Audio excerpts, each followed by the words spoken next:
You know, when you think you've seen it all from Samsung, and then they quietly slip in a twist you didn't see coming. That's exactly what's happening with the Galaxy S25 Fan Edition. At first glance, it might look like just another safe, predictable release.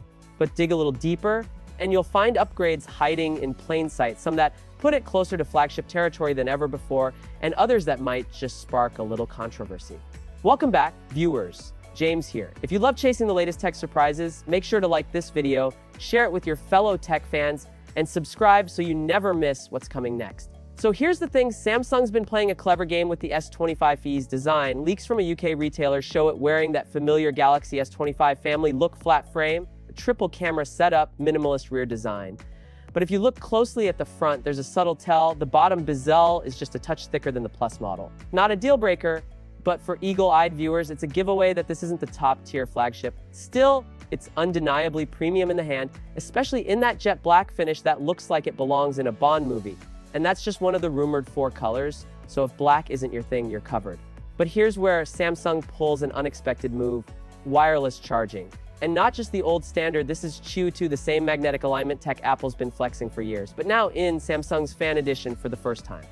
Translation: faster, more reliable wireless charging, and no awkward, is it charging or not, moments when you toss it on a pad at 2 a.m., that alone makes it feel way more like a flagship. Then there's the deep blue color leak, subtle but very premium looking, and a camera housing design that now matches the upcoming S25 Edge. It's a small change, but it tricks your brain into thinking you're looking at something pricier.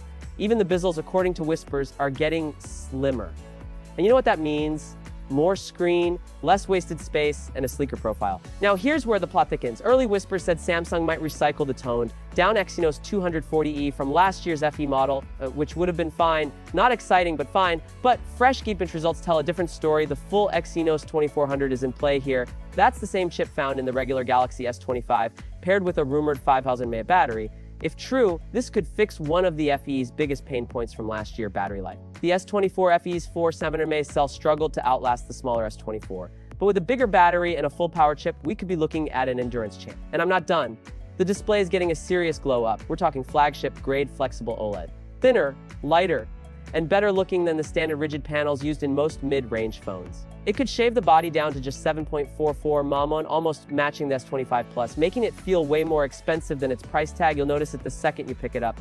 Of course, pricing will decide just how tempting this really is. Rumors point to around $650 in the US, which means it'll be staring down competition like the Pixel 9a, known for its crazy good software and camera magic. But here's the twist: the regular S25 often gets discounted to within striking distance of the FE's price. That means Samsung needs to sweeten the deal with trade-ins or launch offers to make it irresistible. So is the Galaxy S25 FE breaking the FE mold? On paper, it's still a Fan Edition at heart: familiar design, trimmed down flagship features, and a friendlier price. But this time, the balance between premium touches and cost-cutting feels different, maybe even smart. The real question is whether it's enough to make people choose it over the standard S25, or if it'll be the sleeper hit in Samsung's 2025 lineup. We'll find out soon, but for now, the leaks have made one thing clear: this isn't your average FE refresh.